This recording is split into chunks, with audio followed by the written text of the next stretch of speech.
తమిళనాడులో నేడు బల పరీక్ష నిర్వహించారు. విజయ్ సారథ్యంలోని టీవీకే ప్రభుత్వం బుధవారం అవిశ్వాస పరీక్షను ఎదుర్కొనుంది. ఈ బల పరీక్షలో విజయ్ పార్టీ ఈజీగా నెగ్గే అవకాశం ఉంది. టీవీకే 108 స్థానాల్లో విజయం సాధించింది. విజయ్ 2 స్థానాల్లో గెలుపొందగా తిరుచి ఈస్ట్ నుంచి ఆయన రాజీనామా చేశారు. ఆ పార్టీకి 107 మంది సభ్యులే ఉన్నారు.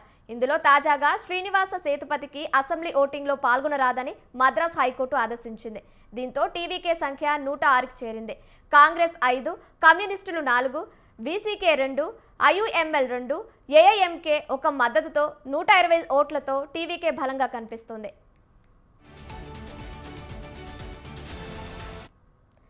రైట్, ఇక ఇదే అంశానికి సంబంధించి మరిన్ని అప్డేట్స్ మా ప్రతినిధి సవిన్ ఫోన్ ద్వారా అందిస్తారు. సవిన్, చెప్పండి. ప్రధానంగా ఈ రోజు తమిళనాడు అసెంబ్లీలో బల పరీక్ష జరగబోతోంది. ఇప్పటికే తమిళనాడు ముఖ్యమంత్రిగా టీవీకే అధినేత విజయ్ బాధ్యతలు స్వీకరించారు. దీంతో మే 13వ తేదీలోపు బల నిరూపణ చేసుకోవాలంటూ గవర్నర్ ఆదేశించడంతో ఈ రోజు అసెంబ్లీలో ఫ్లోర్ టెస్ట్ జరగబోతోంది. ప్రధానంగా టీవీకే ఇటీవల జరిగినటువంటి అసెంబ్లీ ఎన్నికల్లో 108 అసెంబ్లీ స్థానాల్లో విజయం సాధించింది. విజయ్ 2 చోట్ల పోటీ చేశారు కాబట్టి ఒక స్థానాన్ని ఇప్పటికే వదులుకున్నారు. దీంతో 107 అసెంబ్లీ సభ్యుల మద్దతు బలం టీవీకేకు ఉంది. అయితే ఇప్పటికే తిరుపత్తూరు నుంచి గెలుపొందినటువంటి శ్రీనివాస సేతుపతి అనే టీవీకే ఎమ్మెల్యేను ఓటింగ్ లో పాల్గొనరాదని మద్రాస్ హైకోర్టు ఆదేశించింది. డిఎంకే అభ్యర్థిపై కేవలం 1 ఓటు తేడాతో ఆయన విజయం సాధించారు. దీంతో పోస్టల్ బ్యాలెట్ ఓట్ల లెక్కింపులో అక్రమాలు జరిగాయంటూ డిఎంకే అభ్యర్థి హైకోర్టుకు వెళ్లడంతో శ్రీనివాస సేతుపతిని ఓటింగ్ కు దూరంగా ఉండాలని చెప్పింది. దీంతో 106 మంది సభ్యుల మద్దతు అయింది. మరోవైపు ఇప్పటికే స్పీకర్ గా జేడీఎస్ ప్రభాకర్ ను టీవీకే ఎన్నుకుంది కాబట్టి యాక్చువల్ బలం టీవీకేకు 105 మంది సభ్యుల బలం ఉంది. కానీ అయినప్పటికీ కాంగ్రెస్ పార్టీ సభ్యుల బలం 5 తోటి 110 అవుతుంది. కమ్యూనిస్టులు సిపిఎం సిపిఐ సభ్యులు సంబంధించి 4 ఉన్నారు, 114 అవుతుంది. అదేవిధంగా ఐయుఎంఎల్ 2 ఉన్నారు, 116 మంది అవుతుంది. అదేవిధంగా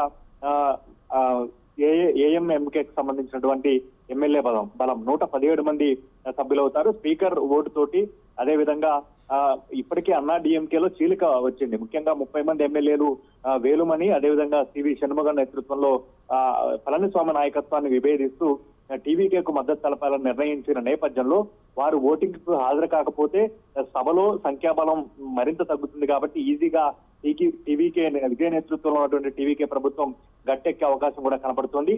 అదే సమయంలో ప్రధానంగా మరోవైపు టీవీకే ఏదైతే అన్నా డిఎంకేలో కీలక వర్గం 30 మంది సభ్యులు అసెంబ్లీలో టీవీకేకు మద్దతు ఇస్తే కనుక ఈజీగా టీవీకే మద్దతు భారీగా పెరిగిపోయే అవకాశం కూడా కనపడుతుంది. ఎటు చూసినప్పటికీ అసెంబ్లీలో టీవీకే అధినేత విజయ్ కు సంఖ్యాబలం ప్రకారం ఏ విధంగా ఇబ్బందులు తలెత్తకపోవచ్చు అని తెలుస్తోంది. ఎందుకంటే ఇప్పటికే సరిపడా బలం అంటే అసెంబ్లీలో కావాల్సినంత ఉన్నటువంటి మెజారిటీ బలాన్ని విజయ్ సాధించారు. మరోవైపు అన్నా డిఎంకేలో చీలిక వచ్చింది. కీలక వర్గం అంతా విజయం అంటే నడుస్తామంటూ స్పష్టంగా చెప్తున్నారు కాబట్టి ఈజీగా ఈ రోజు జరిగేటువంటి ఫ్లోర్ టెస్ట్ లో టీవీకి తన మెజారిటీని నిరూపించుకునే అవకాశం కూడా మనకు కనబడుతోంది. Thank you సవిన్, thank you for the updates.